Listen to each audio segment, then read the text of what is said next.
Ever cut someone off and never looked back? Right, I did, if so.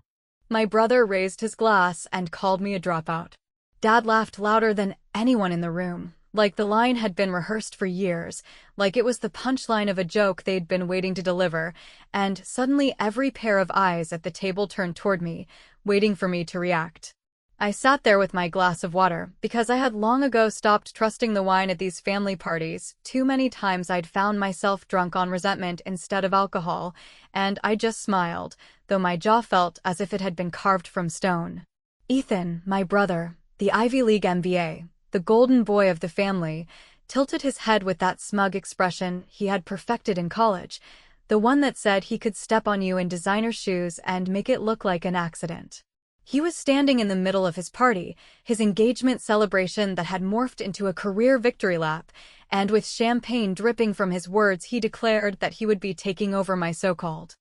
failing company, because apparently the shareholders deserved someone with a real education. The applause that followed wasn't even about him, it was about the hierarchy that had always existed in my family. The ladder where he stood on the top rung by default while I clung to the bottom because I had chosen not to finish school. Because I had decided that experience and stubborn grit mattered more than a framed piece of paper. Dad clapped harder than anyone else, his watch catching the light, his grin wide enough to split his face, and I realized he wasn't cheering for Ethan as much as he was cheering against me. That sting was sharper than anything my brother could have said, because when your father applauds your humiliation, it settles into the marrow of your bones in a way that takes years to scrape out. I looked around the room and saw the aunts with their wine glasses tilted at the same angle, their eyes soft with pity that had never once turned into support. I saw the cousins whispering, some of them younger than me, already following Ethan's example because that was the safe path, the one Dad had paved with money and connections. I even caught my mother's glance, quick and nervous, as if she wanted to disappear into the wallpaper. She didn't laugh, but she didn't stop him either, and in families like ours, silence is complicity. I thought about how much easier it would have been to lash out right then, to throw a drink in his face or remind the room that while Ethan was padding his resume with internships funded by Dad's checkbook, I was pouring everything I had into a company that actually paid bills and employed people who weren't related to me. But outbursts only feed their narrative. They wanted me emotional, hysterical, dramatic, because that way they could dismiss me. So instead, I let the laughter roll over me like cold water, and I imagined myself standing outside in the night air, far away from their smug faces, somewhere the silence didn't suffocate. Ethan kept going, turning the toast into a monologue, describing how the business would thrive under his leadership, how he would bring in modern strategies, how the old ways had nearly sunk it. He didn't name me, but he didn't need to. Everyone knew the implication. Everyone saw the way he gestured loosely in my direction, like I was an embarrassing footnote in a success story that hadn't yet been written. Dad raised his glass again and shouted, "To the future," and for a split second, I wondered if anyone else noticed the way his eyes shone with pride that had never once been directed toward me. I pushed back my chair slowly, the sound scraping against the hardwood floor louder than the laughter had been, and for the first time all night, the room fell quiet. It was like the music had been muted, the glasses frozen midair, the chatter cut short. I didn't say much, because too many words would have been wasted, but I did lean forward just enough for Ethan and Dad to hear me clearly. My voice was low, steady, the kind of calm that unnerves people who expect rage. I said, "Enjoy tonight, because tomorrow will be different." The silence that followed was heavier than any insult they could have thrown, because it wasn't the silence of defeat, it was the silence of a storm building just beyond the horizon, the kind you can smell before it arrives. I picked up my coat, walked out the front door without looking back, and felt the night air wrap around me like a shield. Behind me, I heard the murmur of confusion, someone half laughing to break the tension, but I knew the words I'd left behind would echo longer than the laughter had. Driving away, the headlights carving tunnels through the dark, I didn't think about the humiliation or the years of being the family disappointment. I thought about how tomorrow really would be different, because while they were clinking glasses and mocking me, my signature was already drying on a set of papers they didn't even know existed. And that thought, That secret was warmer than any toast they could have offered me. By the time the taillights disappeared from their driveway and the music at Ethan's party swelled back up as if nothing had happened, I had already slipped into the rhythm that used to carry me through the worst weeks of building the company from a spare bedroom desk. That quiet, relentless cadence where coffee goes cold beside the keyboard and every call is a chess move, because despite what my brother told the room with his arm thrown around our father's shoulders, I had not stumbled into a business by accident and let it almost sink. I had bled it into existence and, in the process, learned exactly how to read a balance sheet like a diary and a man like a forecast. It started, if I am honest with myself, long before Ethan learned to pronounce synergy with the vowel confidence of his professors. During those years when Dad was treating his admissions letter like a holy relic and telling me that my stubborn refusal to finish college meant I would always be stuck in the shallow end while the real players swam. Yet, while he was busy measuring Ethan in promises and me in warnings, I was taking on clients that no bank would touch, people whose invoices had been ignored by larger vendors because the contracts were messy and the timelines unforgiving, and I was delivering for them anyway, which meant my name began to travel the slow way, through phone calls and quiet introductions, the kind of reputation that does not arrive with fireworks, but never leaves once it lands. When you work like that, you learn to listen to the sighs between a client's words and to the hesitation in a vendor's laugh, which is how I met Mara, a woman who owned a minority block in my father's company, a Midwestern logistics firm that had been steadily losing ground while he chased glossy partnerships with Ethan's classmates and who had, over a decade, collected a mosaic of small, tired shareholders eager to turn paper into cash if someone could make the process painless. We met over a late lunch in a half-empty dining room where the waitress refilled our waters without being asked, and by the time the bill arrived, we had not shaken hands on anything, yet we both understood that a path existed, narrow and thorny. Where I would help her consolidate, she would help me navigate the sentimental landmines, and no one would be the wiser until the day it mattered. Those months were a study in patience, because I could not blow the doors off the thing with a single purchase without alerting Dad's attorney, and I could not let Ethan catch wind of it in the curated breeze of his social circle, so I moved like water around rock, using a trust structure that made me look like a quieter, more boring version of myself, pushing through transfers at values no one would bother to contest, each by a polite conversation rather than a raid, until one morning I woke up and realized that between Mara's consolidation, a handful of unglamorous retirements, and a clause in the bylaws that allowed proxies under very specific conditions, the numbers on my spreadsheet had slid past the threshold where control stops being a fantasy and becomes a legal fact that can live in a filing cabinet without blinking. I did not tell anyone, not even the two managers at my company who would have understood what it meant, because secrets rot when they are passed around, and besides, I needed to see whether Dad and Ethan would walk themselves straight to the edge without any help from me, which, predictably, they did, announcing a grand, strategic realignment that looked beautiful on a slide deck and catastrophic on a cash flow statement, especially with the covenants on their credit line already stretched like a rubber band. I watched from the back row of an investor update while Ethan explained in the charming, confident sentences he had been praised for since childhood that the firm would be moving fast into tech-enabled warehousing, and I thought about forklifts, maintenance schedules, and the very boring truth that someone needed to pay for floor repairs.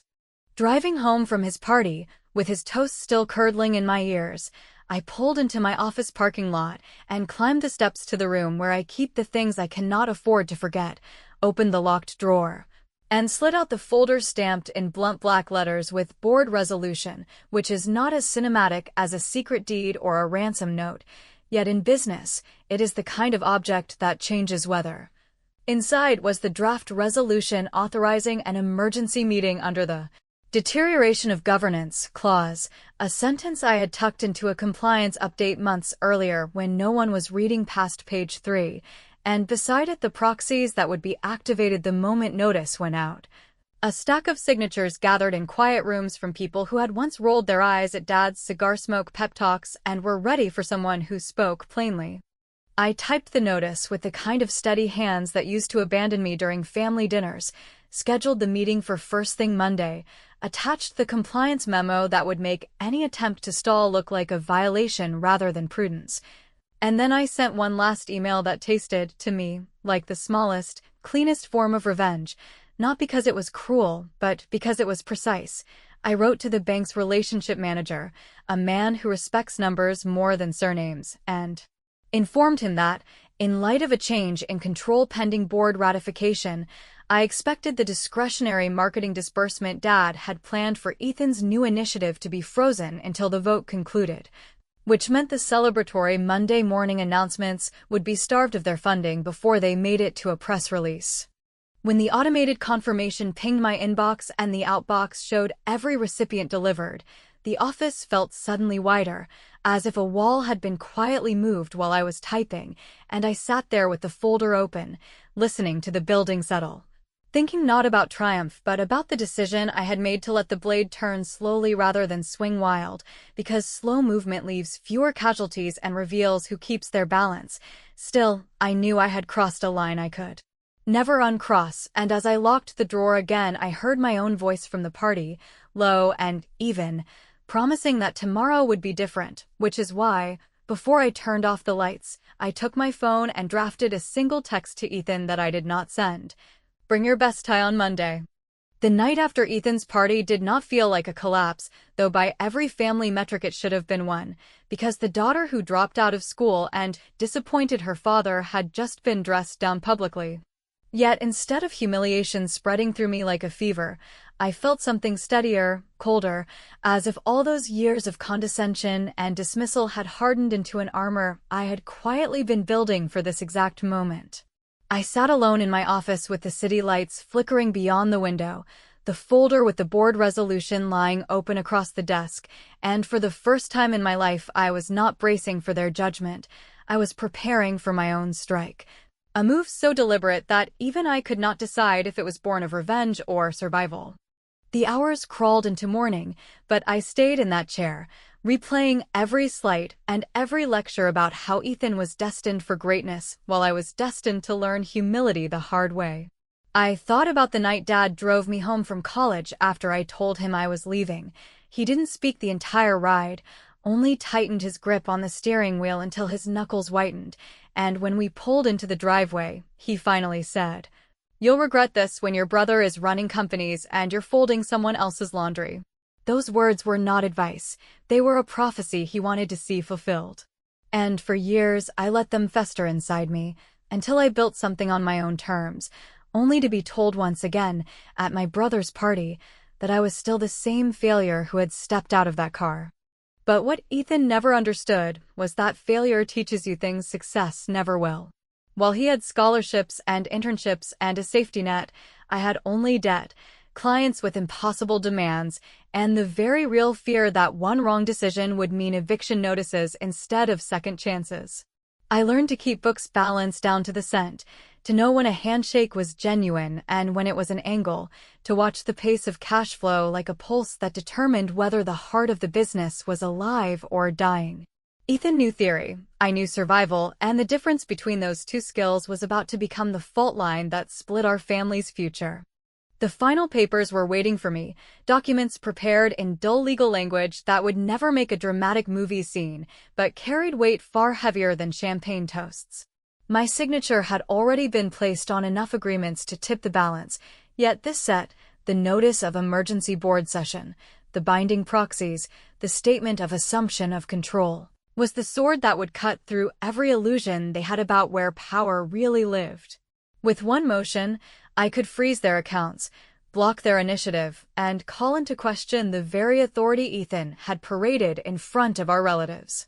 I ran my fingers across the pages, not because I doubted the content, but because the act of touching them made it real, made me feel the quiet finality of what I was about to unleash. Once these left my desk, there was no going back to being the overlooked daughter or the sister who could roll her eyes at Ethan's arrogance. I would no longer be invisible. I would be the storm they never prepared for. As dawn seeped across the city skyline, I signed the last document with the same calm precision I had used at the party when I told them tomorrow would be different. The pen moved smoothly, almost indifferently, and when the ink dried, the decision was sealed. I placed the folder back into the drawer, locked it, and slipped the key onto my chain, a quiet weight against my collarbone, a reminder that the power they had always withheld from me now sat less than a meter from where I breathed.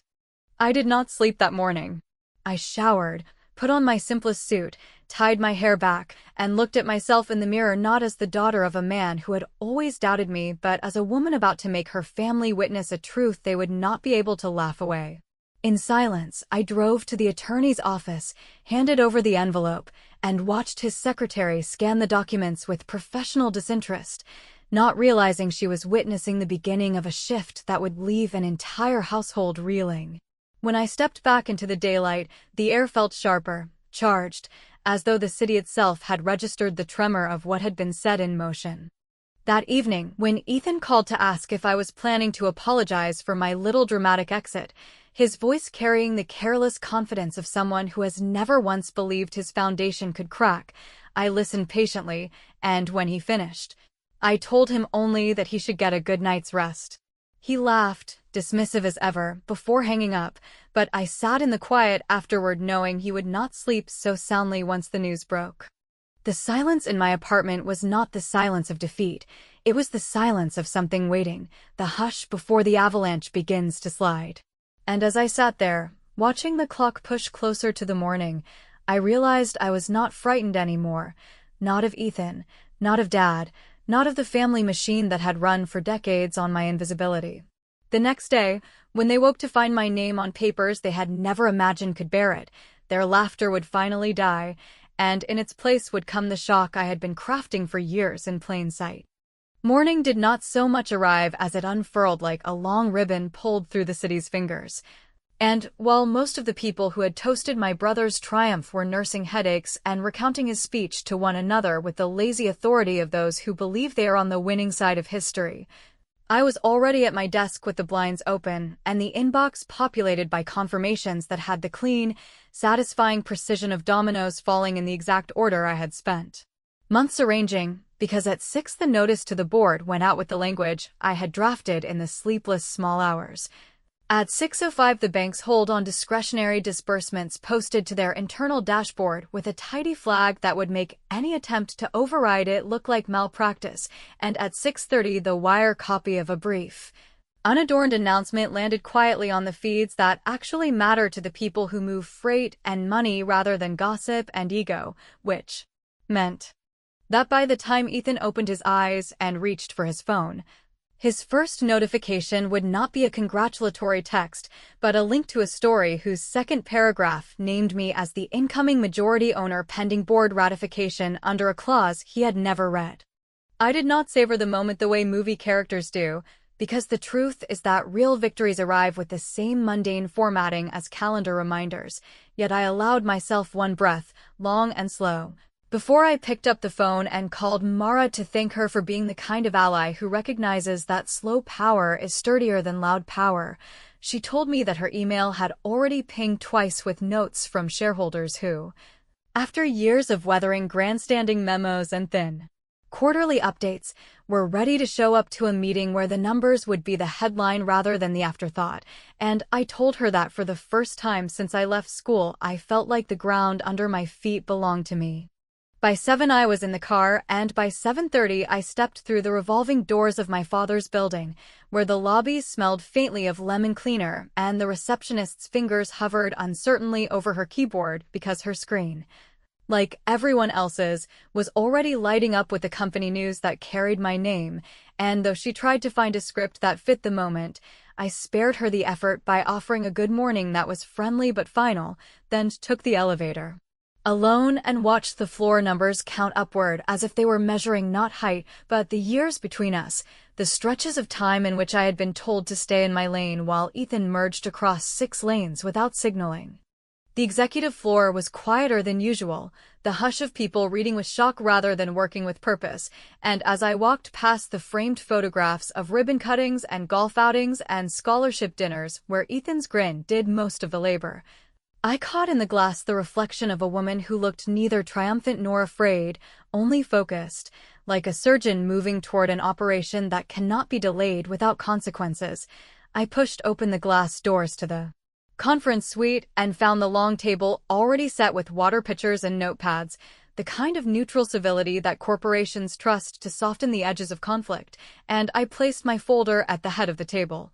Not because I needed the symbolism, but because the proxies in that folder made the symbolism real. The first to arrive was Ron from Compliance, who had spent 2 decades trying to keep the company out of the kind of headlines that begin with alleged, and who nodded once.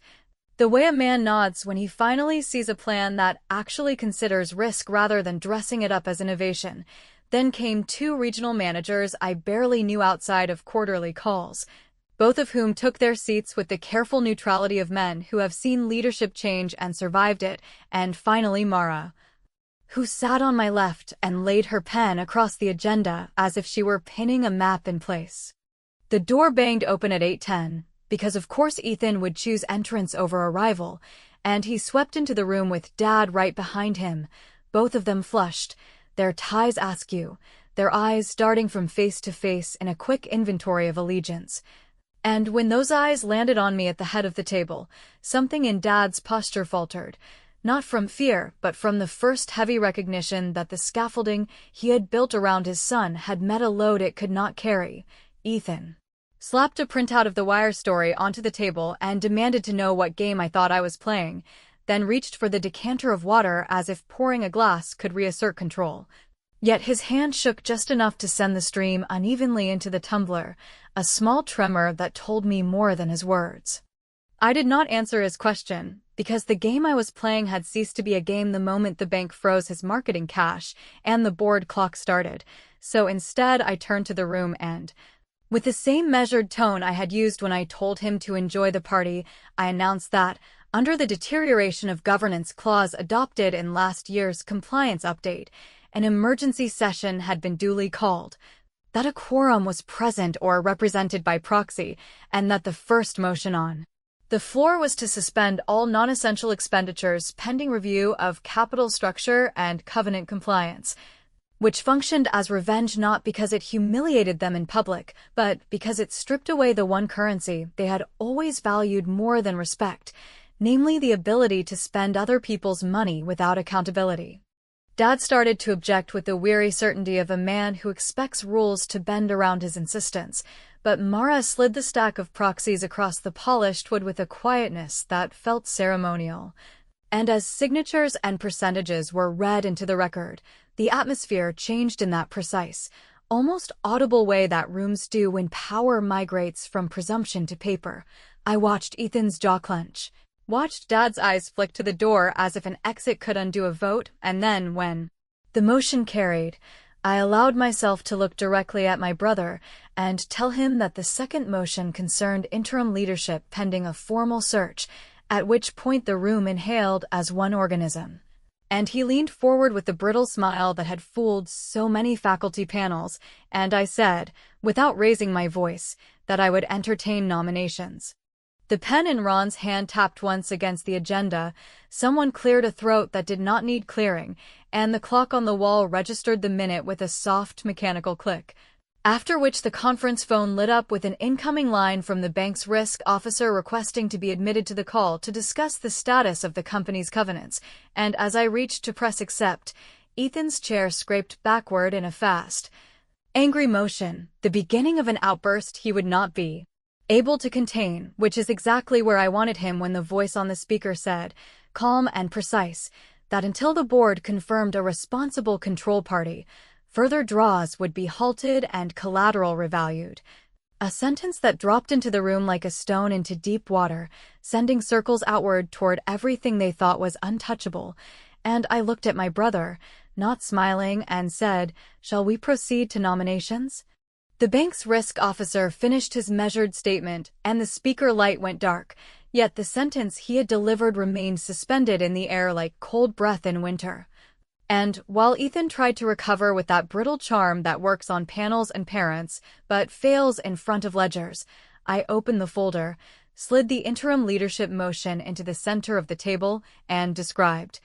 in the kind of unhurried detail that leaves no room for argument, the steps required to stabilize the covenant ratios, to unwind the press-heavy initiative that had no underlying cash engine, and to redirect funds toward the unglamorous operational repairs that would keep trucks moving, floors safe, and contracts serviced. After which I invited nominations, not because I doubted the outcome, but because I wanted the room to hear the silence where my brother's supporters should have been. The silence did not last long. Ron cleared his throat and nominated me with the dry practicality of a man who prefers solvency to slogans. Mara seconded with a nod that read as a signature, and the proxies, when counted, turned the room from contested territory into an orderly handoff, which would have been the end of it if Ethan had not leaned forward and whispered that I had stolen something that was always meant to be his. A sentence so revealing in its entitlement that even Dad's eyes flickered with recognition before pride forced them back into anger. I did not answer the theft accusation directly, because this was not a story about taking what belonged to another so much as reclaiming what had been left to rust behind the speeches. Yet I allowed myself one precise response that landed with the quiet weight of a verdict. I reminded the board that when Dad courted a line extension the prior year and signed a personal comfort letter without reading the amortization schedule,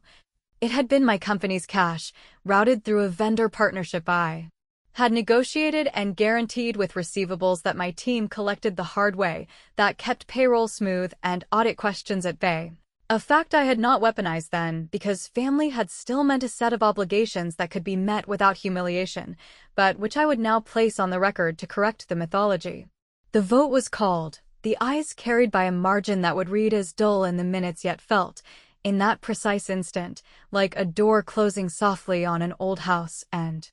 I accepted the role with language so spare it almost disappeared, then moved at once to the agenda item that lifted my revenge out of theater and set it down in the realm of consequence. Effective immediately, discretionary travel was frozen. The launch event for Ethan's initiative was canceled with a contractual exit that saved penalties by citing the bank's guidance, and the internal memo to staff replaced the glossy promises with measured steps toward operational recovery, each line a stitch that would stop the bleeding before the patient bled out on the conference carpet. Dad tried once more to summon the weather, the old baritone that had convinced suppliers and cousins alike that the family brand could override arithmetic, yet the room was no longer made of the stuff that carries bluster. It was made of paper and signatures and bank lines and wear on forklift tires, and when he said he could not believe I would do this to my own brother, I looked at him for a very long moment and told him that I could not believe he had been willing to do it to me for so many years without ever calling it by its name. Ethan, faced with a meeting that would not bend his temper, stood up, declared loudly that this was not over, and swept from the room with a theatrical slam that startled the receptionist and echoed down the hallway, while Dad remained seated, his hands flat on the table as if trying to press the pass back into place through the force of his palms, and in that stillness I felt something I had not anticipated, a sensation not of triumph but of an ache that started deep in the chest and radiated outward, because the win, clean and correct as it was, carried a cost that could not be written off under any accounting standard I knew. The rest of the day moved in the odd rhythm of aftermaths, with calls to vendors who sounded relieved, with emails from staff that read like exhalations after a long time holding breath, with a brief conversation with the bank that ended on a cautious but respectful note, and with the quiet reshuffling of calendars that signaled a company returning to work after a long detour into performance. By late afternoon, I walked the warehouse floor with the operations lead, tracing with my shoes the hairline crack in the cement that had been marked for repair twice and ignored twice more, listening to forklifts beep and trucks idle while the radio at the dispatch desk murmured weather reports. And I realized that the soundscape of real business is not applause, but engines and clipboards and questions asked plainly. When I returned upstairs, a message from Ethan waited on my phone, a short paragraph that alternated between rage and wounded nostalgia, insisting that I had burned the bridge we were always supposed to cross together, and that he would challenge the proxies and the clause and the vote, which may have been possible in some other version of our story, but not in this one where the numbers were correct, the notices precise, and the bank unwilling to underwrite a tantrum. So I answered with a single sentence that neither taunted nor pleaded, only invited him to bring counsel to a conversation about a role that fits his skills without placing him near decisions that move cash, because spite may feel satisfying for a night, but stewardship survives longer. At dusk, when the last meeting ended and the hallways emptied of nervous energy, I stood alone in the lobby where the company's timeline runs along the wall in photographs that tell only the victories,